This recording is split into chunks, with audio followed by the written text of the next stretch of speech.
gauche, sur droite, 70 sur motard.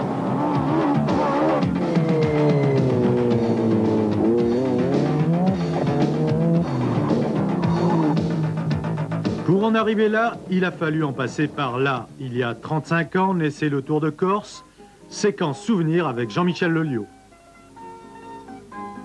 Charles Leonardi, l'organisateur, avait déjà la moustache et la caméra de Paul Constantini découvrait un parc fermé irréel, aujourd'hui véritable musée, et déjà les Renault se montraient ici intraitables.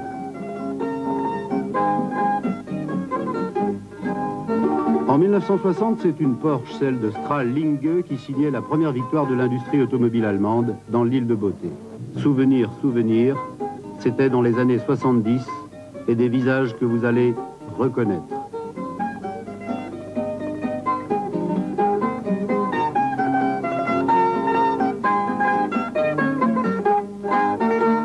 JPN,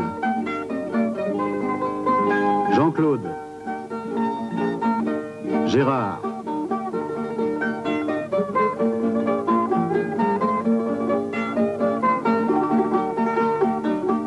pas encore coiffé, Darniche.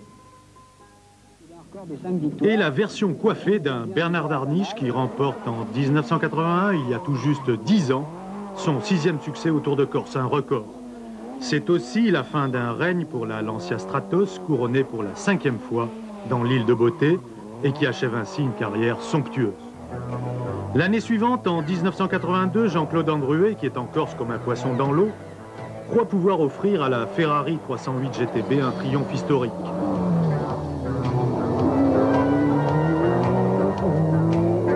Mais sous la pluie, son fantastique duel avec Jean Ragnotti tourne à l'avantage du funambule de l'équipe Renault. La 5 Turbo y récolte les lauriers d'une reine de l'asphalte. 1983, le groupe B fait main basse sur le championnat du monde des rallyes et Lancia cadenasse la course. Allen, Rorl, Andruet et Bettega placent la 037 sur la voie royale.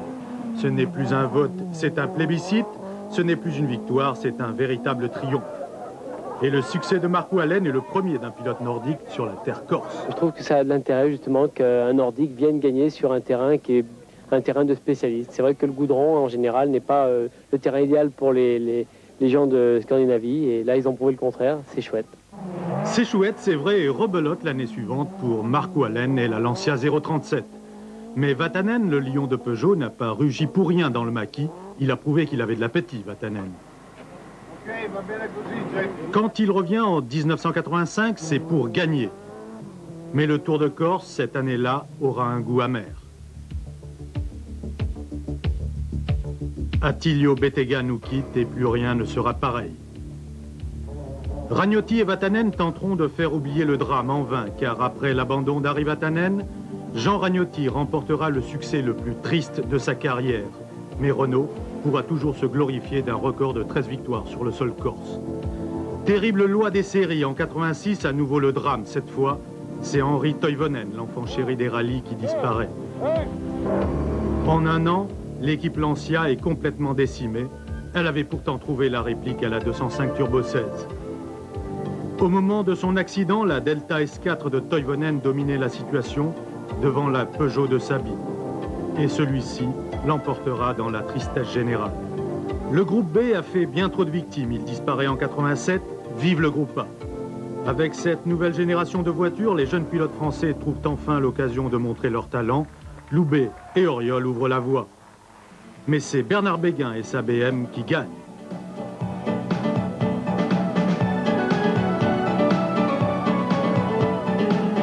Puis, ce sera les 3 glorieuses de Didier Auriol.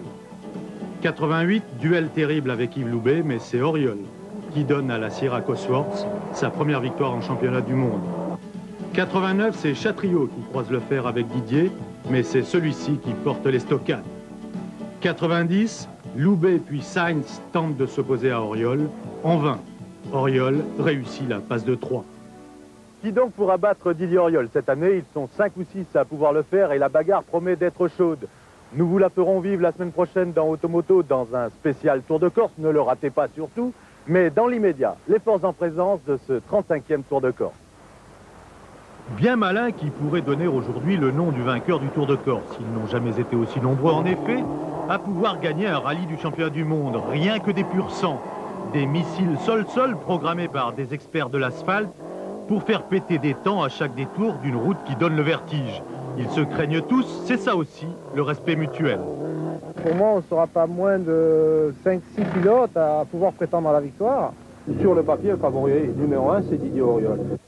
Ils ont beau se regarder en chien de faïence, le fait est que Didier Auriol a des crocs qui labourent littéralement le macadam. Il reste ici sur 3 victoires consécutives, qui dit mieux, et son ambition mondialiste le pousse à lorgner sur les 20 points d'une 4e couronne. La tactique de course, c'est de savoir garder 3 secondes sur une spéciale de 20 km dans les endroits un petit peu piégeux. Mais disons, on ne peut pas se permettre de lever le pied, c'est sûr. Hein. Mais pour aboutir dans ses ambitions, Auriol ne peut pas faire abstraction de la présence de plus en plus envahissante du champion du monde. Carlos Sainz est en train de marquer son époque, il gagne tout, s'impose partout. Sa Toyota est désormais la voiture la plus élaborée pour dicter sa loi aux 4 coins de la planète. Mais un seul rallye manque vraiment au palmarès de l'Espagnol, et c'est le Tour de Corse. La Corse est une épreuve qui me plaît vraiment beaucoup. Ici, c'est de l'asphalte. Et en plus, ce rallye est vraiment une épreuve très sélective.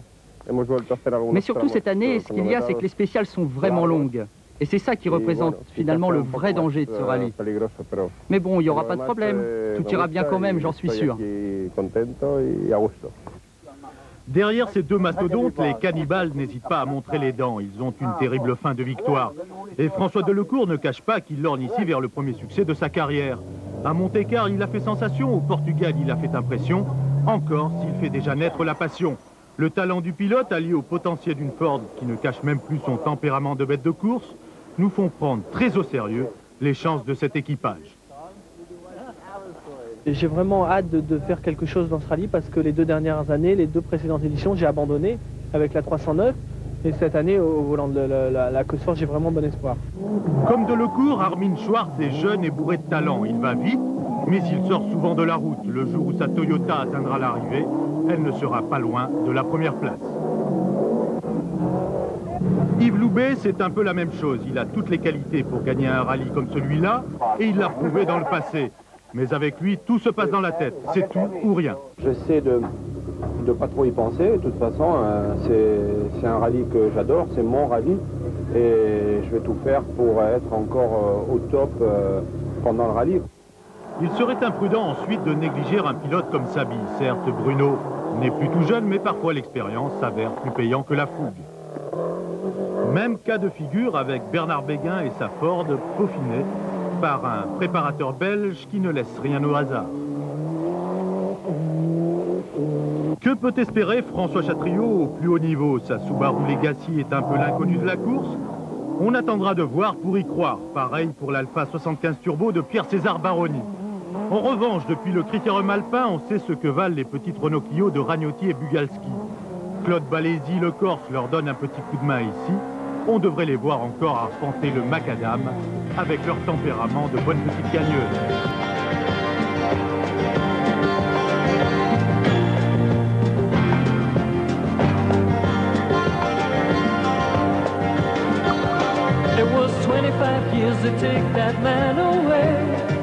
Première étape, 4 spéciales et 60 km chronométrés seulement, et déjà le Tour de Corse a connu son drame, celui de Yves Loubet, l'enfant du pays qui vit un événement tout à fait rarissime, perd 10 minutes et toutes les chances de remporter le Tour de Corse. Regardez le désarroi d'un homme complètement effondré. Yves Loubet chiale comme un gosse. Il vient de voir s'envoler tous ses espoirs sur cette foutue route où son siège casse net au moment où il attaque comme un fou. Le petit volant qui lui sert souvent de bouée de sauvetage lui échappe des mains et c'est le naufrage.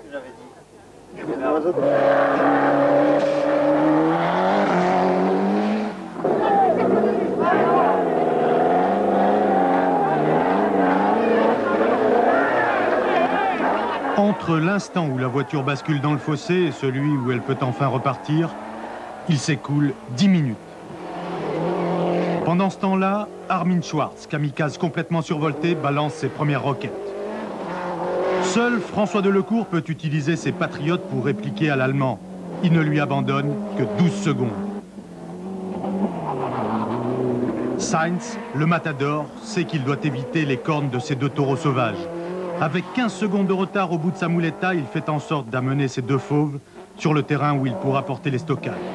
Didier Auriol, en revanche, se bat plus ce jour-là contre sa machine que contre ses adversaires. Sa Lancia ne tient pas par terre. Auriol concède 38 secondes à Schwartz. Ce qui se passe aujourd'hui, c'est que j'ai une voiture un petit peu délicate à conduire. On va essayer de trouver pourquoi, mais disons, ça n'explique pas tout. Je veux dire, je ne perds pas 10 secondes dans la spéciale à cause de la voiture. Quand Armin Schwartz quitte Ajaccio dans son habit de chef d'orchestre, on sait bien qu'il n'est pas à l'abri d'un grand couac. Il est de cette race de seigneurs qui vivent un temps la tête dans les nuages avant de se retrouver le nez dans le ruisseau. Extraterrestre, il est au point de ne plus toucher terre lorsque le démon du panache lui fait sauter les plombs. Court-circuit dans la caboche, le funambule perd son balancier dans les lacets du col de Verde. À ce moment-là, le ciel se plombe pour célébrer la prise de pouvoir de François Delecourt. Et on ne peut pas dire que cela ravisse le poulbeau de la Sierra.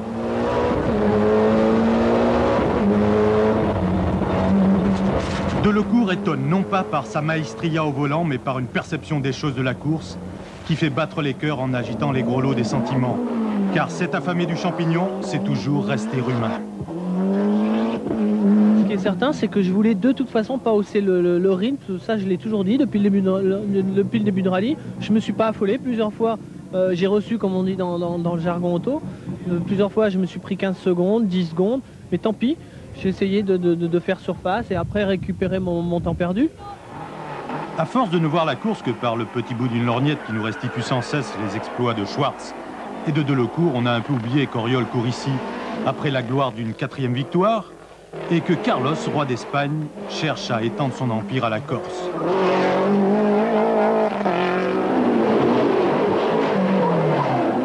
Le premier soigne la danse de Saint-Guy de sa Lancia en lui durcissant l'arrière-train. L'intégrale s'est donc assagie et Auriol peut frapper 2 fois de suite en fin de journée pour partager la vedette à Bastia avec François Delecourt. Un fauteuil pour deux après 280 km chronométrés, c'est de l'inédit dans l'histoire des rallyes. Non, je ne peux plus me plaindre de la voiture parce que la voiture était extraordinaire. Bon, et puis dans les 2 derniers spéciales, j'ai attaqué très fort, ça a payé, on a fait des super temps. Et en plus, j'attaque largement autant que depuis le départ, mais avec, à la limite, moins de risques.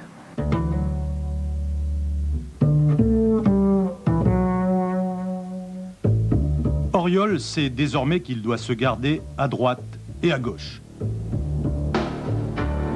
Sur un de ses flancs, le matador madrilène emmènerait le bal s'il n'avait pas été frappé par 1 minute de pénalisation au tout début de la journée.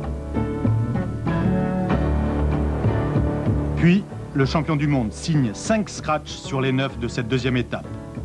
Il réduit son écart à 19 secondes sur les 2 Français.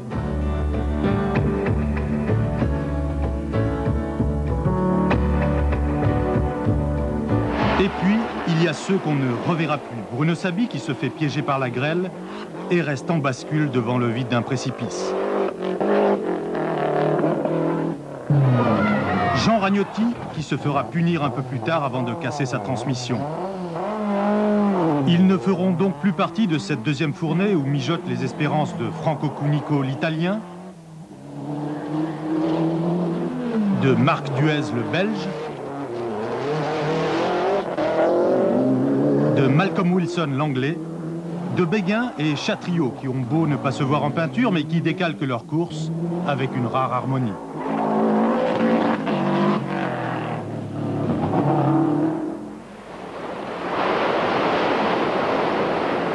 Fin de la 2e étape ce soir à Bastia et le Tour de Corse se maquille en bleu, blanc, rouge. Didier Auriol retrouve une voiture efficace et vient occuper la première place à égalité de temps avec François Delecourt. 3e, Carlos Sainz. Quant à Yves Loubet, il nous gratifie d'un festival fantastique et passe de la 65e à la 12e place.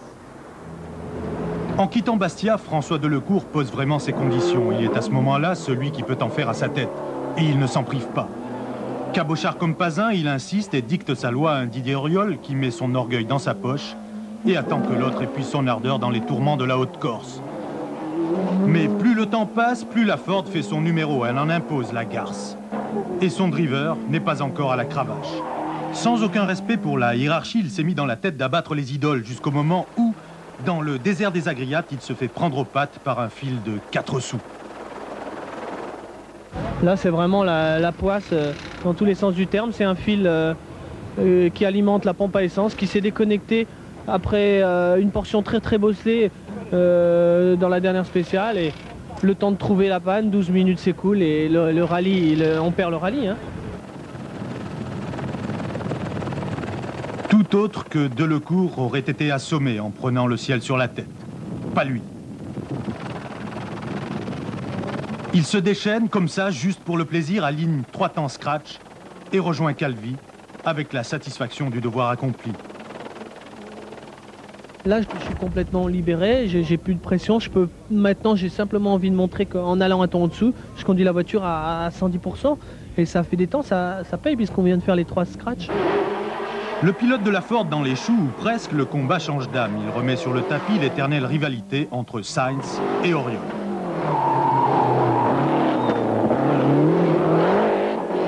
Comme l'Espagnol a lentement digéré sa pénalisation de la veille, les deux hommes sont à nouveau au coude à coude en approchant de la halte de Calvi. Certes, Carlos Sainz finira par grignoter une poignée de secondes en fin d'étape, mais il avait toujours l'œil sombre en considérant l'incroyable résistance de Didier Auriol.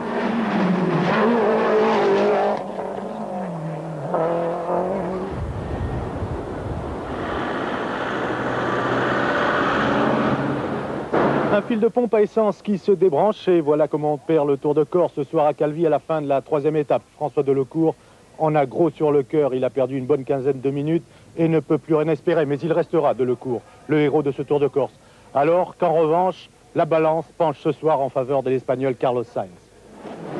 11 secondes devant le capot de sa Lancia, ce n'est pas le bout du monde pour un type de la trempe d'Auriol. Et pourtant, dans la longue spéciale de Liamone, les pneumatiques du Français vont finir sur la toile, ceux de Sainz auront bien tenu le coup.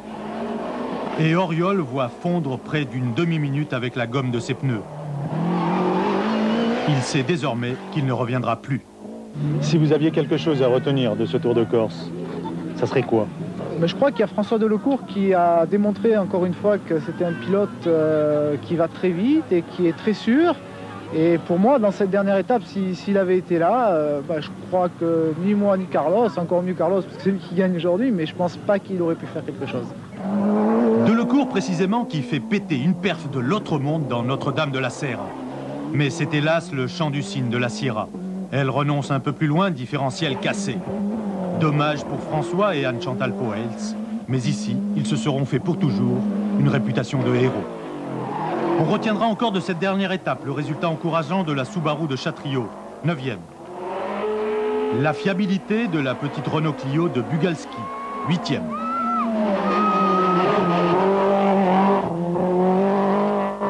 Le courage extraordinaire de Patrick Bernardini, 7e, malgré un déplacement vertébral depuis le départ. La remontée spectaculaire de Loubet qui le voit conclure à la 6e place malgré une boîte de vitesse cassée en fin de parcours.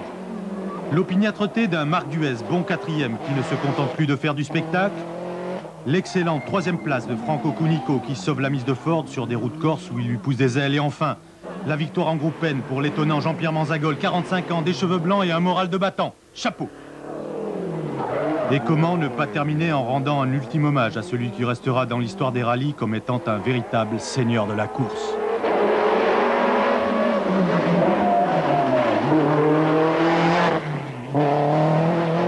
Après Monte-Carlo, après le Portugal, c'est la Corse. Le champion du monde Carlos Sainz est en train de réaliser ce qu'aucun autre pilote n'avait réalisé avant lui, c'est-à-dire s'imposer sur tous les types de terrain.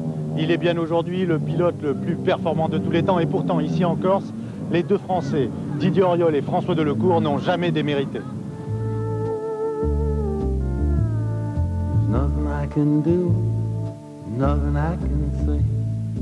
Grand d'Espagne sans doute, mais grand bonhomme tout court, Carlos Sainz.